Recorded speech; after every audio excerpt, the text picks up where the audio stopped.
AD మా రాజీవ్. నాకు ఎన్నో సంవత్సరాల నుంచి మిత్రుడు, మా ఇద్దరు స్నేహ గురించి మీ అందరికీ కొత్తగా చెప్పేది కాదు. బట్ ఈరోజు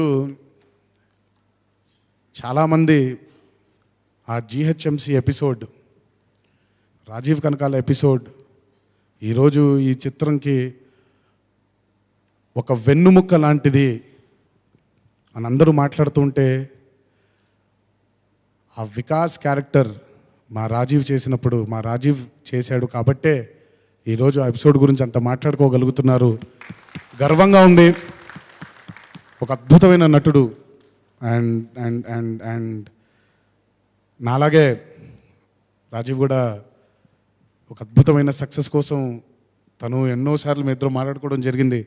అండ్ ఈ చిత్రం ద్వారా మళ్ళీ మేమిద్దరం కలిసి మేమిద్దరం ఉండగా అంత మంచి సక్సెస్ మాకు రావడం నిజంగా thanks a lot Rajeev for being an amazing Vikas.